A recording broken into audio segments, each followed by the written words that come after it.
अशोक का कोई समाचार? वो सुरक्षित तो है? अशोक की सुरक्षा के विषय में आप निश्चिंत हो जाइए देवी।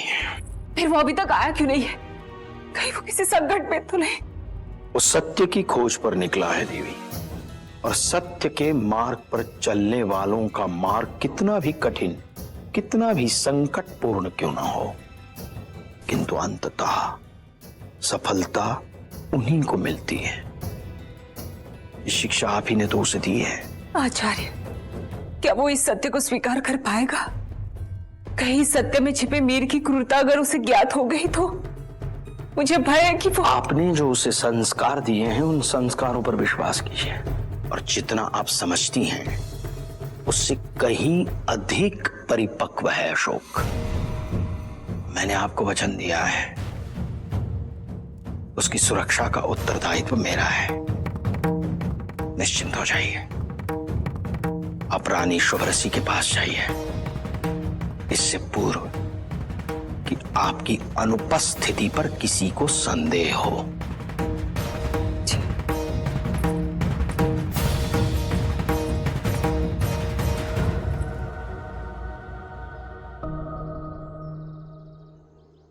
अशोक,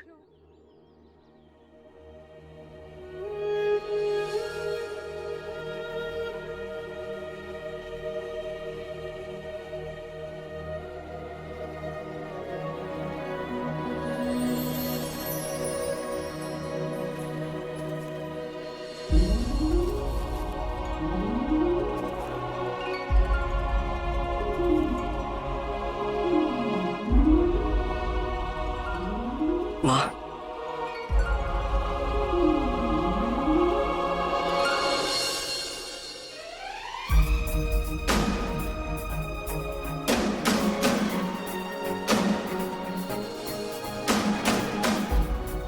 मेरे पुत्र। पिताजी।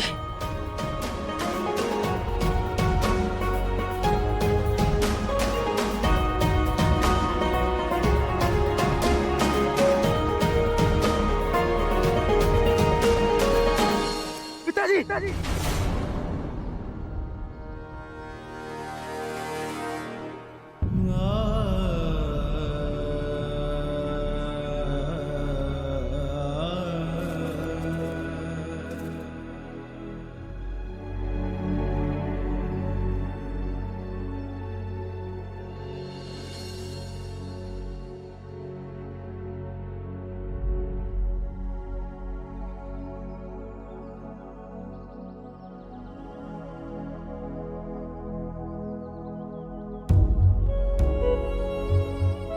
मुझे धर्मा से प्रेम उस समय हुआ था जब मैं आहत था और उसने मेरा उपचार किया था।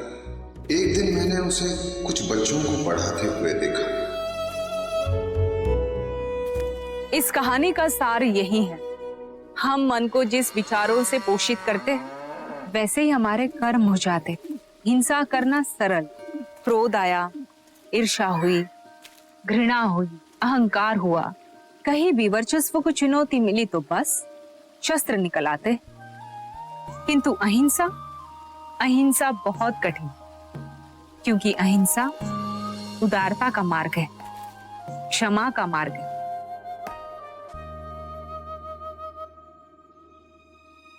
उसके विचार सुन के मुझे आभास हुआ कि वो मुझसे कितनी भिन्न है, और यही भिन्नता मुझे उसकी ओर आकर्षित करने लगी।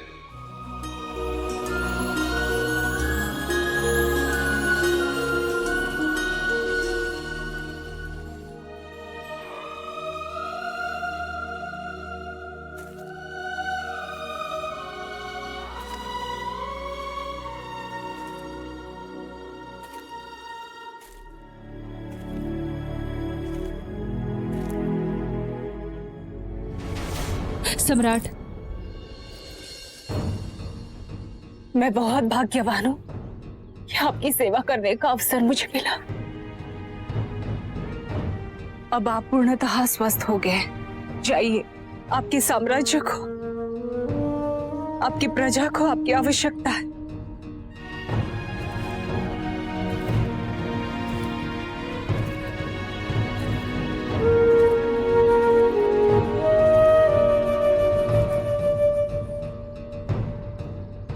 हम दोनों का मिलन मगध के उत्थान का कारण बनना चाहिए, पतन का नहीं। अवश्य बनेगा मगध के उत्थान का कारण। मैं तुम्हें वचन देता हूँ, अपना कर्तव्य संपूर्ण कर मैं तुम्हें लेने के लिए अवश्य लौटूंगा। वचन की आवश्यकता नहीं, मुझे विश्वास है आप जरूर आएंगे।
पर अब नहीं है पिताजी, आपकी जगह वो हथियार है।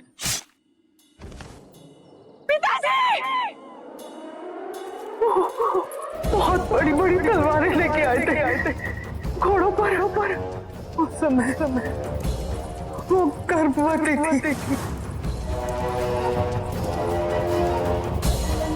वो भागे और अपनी कुटिया में छुप गई। क्रूर व्यक्तियों ने उसकी कुटिया में आग लगा दी।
मुझे आपसे एक बात पूछनी है, जो आपको पूछते धर्म, सत्य, अहिंसा का पालन करते हैं, आप सारे अन्याय उन्हीं के साथ क्यों करते हैं? क्या मां ने आपसे कभी कुछ मांगा है? मुझे तो नहीं लगता। विद्युक अपने संघर्ष में भी वो संतुष्ट रही। अन्याय हुए, अत्याचार हुआ उन पर वो सब सहती रही। वो। आपको अच्छा लगता है ना अपने भक्तों को ऐसे प्रताड़ित करना?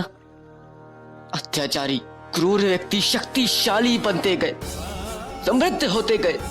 जिस भवन में उन्हें सम्मान पूर्वक जीवन व्यतीत करना चाहिए, वहां वो एक दासी बनकर रह रही है, बारंबार अपमानित हो रही, और आप देख रहे हैं। 14 वर्ष भटकती रही वो, और उस भवन में उन्हें कैसा लगता होगा जहां उनके पति उनके सामने हो। इतने समीप होकर भी वो उनके साथ नहीं। मां ने एक बार बताया था मुझे कि आप अपनी पत्नी सती को खोकर कितने दुखी हुए थे। बहुत पीड़ा हुई थी आपको। जब आप इस दुख को समझते हैं तो आपने मेरे माता पिता के बिछड़ने का दुख कैसे नहीं समझा? कहां चले गई थी आपकी संवेदना? पत्थर में फांस करते करते आप स्वयं पत्थर हो गए हैं। तभी तो मां के साथ आज भी अनर्थ हो रहा है और आप कुछ नहीं कर पा रहे।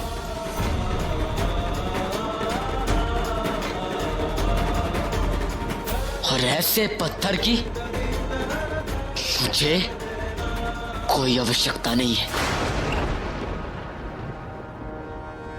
कोई आवश्यकता नहीं है मुझे।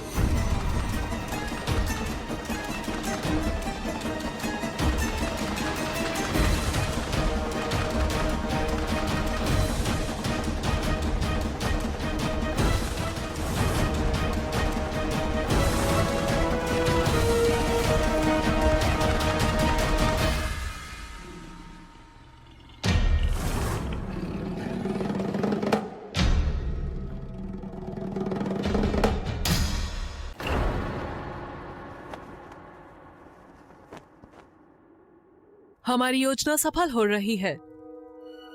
आज धर्मा की अंगूठी मिली है, कल वो भी। योजना तो ठीक है राजमाता, परंतु सुशीम और अहंकारा के विवाह की बात कहां तक पहुंची?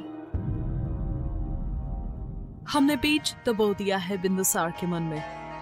उसने स्वीकृति नहीं दी है, किंतु स्पष्ट रूप से मना भी नहीं किया है।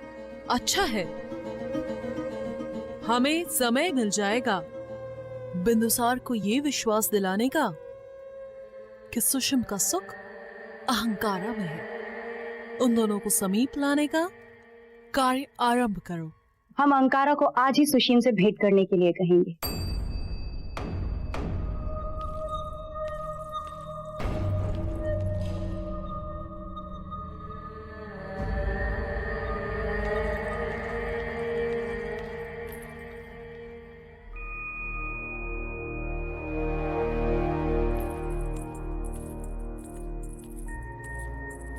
राजमाता यहाँ क्या कर रही थी?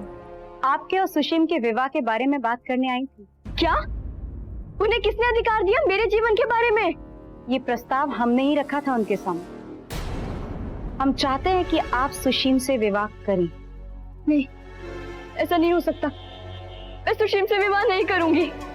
अब वो बहुत ही क्रूर व्यक्ति है। अहंकारा, ये आपके लिए और हमारे लिए अति आवश्यक है। आपको ये विवाह करना ही होगा।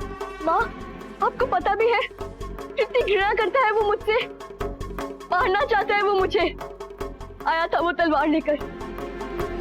उससे विवाह करने से अच्छा यही होगा कि मैं स्वयं ही अपने प्राण ले लूं। अहंकारा, अहंकारा!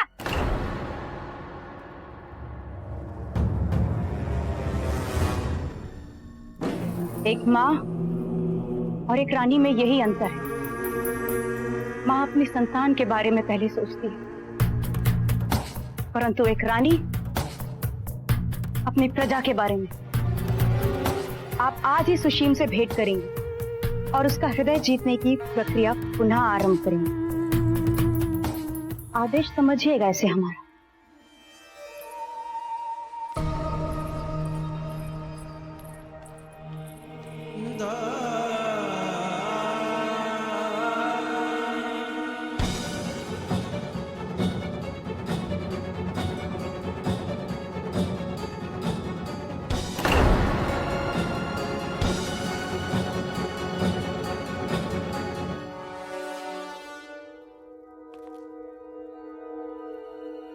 हमने सुना है प्रस्ताव आया तुम्हारे विवाह का अहंकारा के साथ। हाँ, वैसे सुना तो मैंने भी। एक राजद्रोही की पुत्री से विवाह करोगे तुम?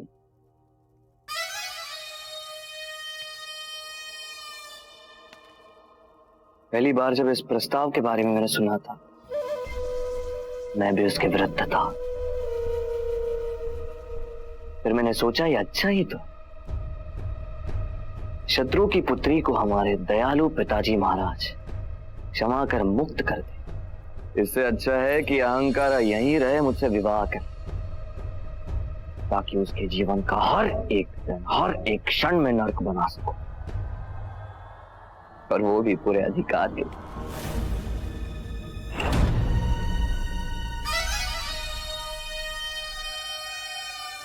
एकांत।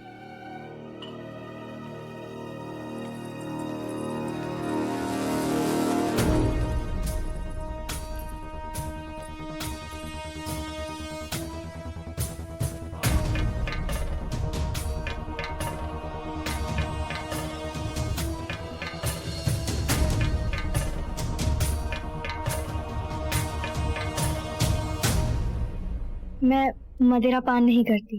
क्या? मैंने सुना नहीं। मैं मदिरा पान नहीं करती। और जोर से कहो। मैं मदिरा पान।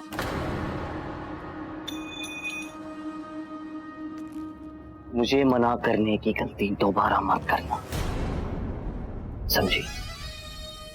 समझी या नहीं? क्या है अहंकार? हमारा विवाह होने वाला।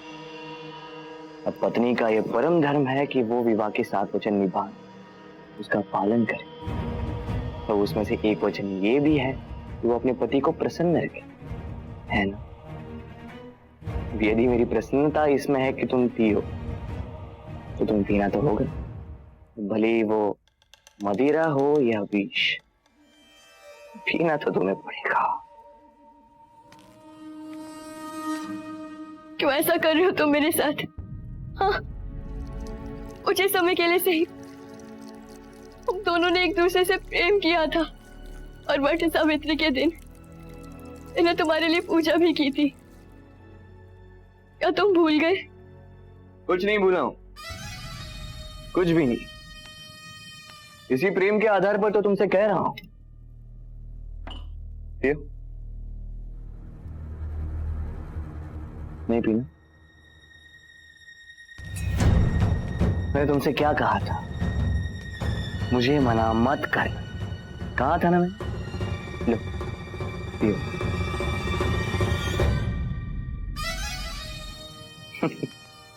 अब मैं भी देखता हूं तुम कैसे नहीं पियोगे। राजकुमार,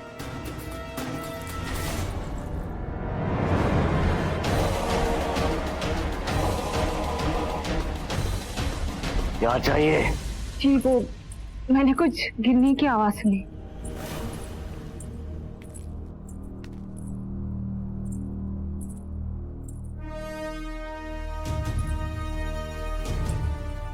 आप जो कर रहे वो उचित नहीं है। इस प्रकार का व्यवहार एक राजकुमार के लिए अशोभनीय है। और फिर आपके पिताजी ने तो राजकुमारी अहंकारा की सुरक्षा का, उसके मान सम्मान का वचन दिया है। आपको आपके पिता के वचन का मान रखना चाहिए।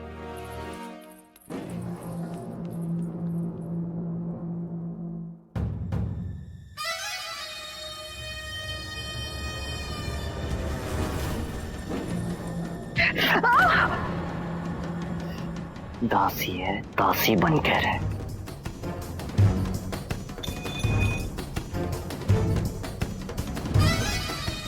मुझे इसका मूल्य चुकाना पड़ेगा।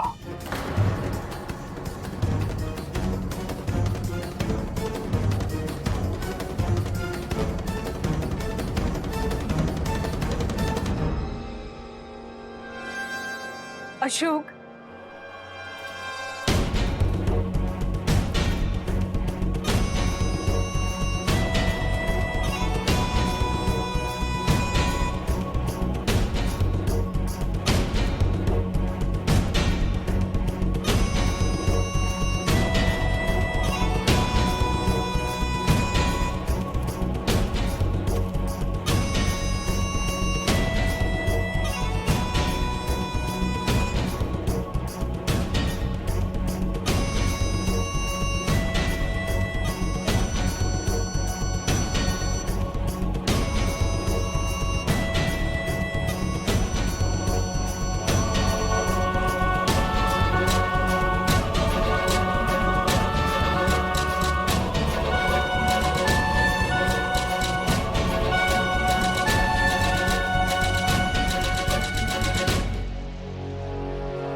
आप राजकुमार हैं, राजकुमार अशोक, महान सम्राट चंद्रगुप्त मौर्य के पौत्र।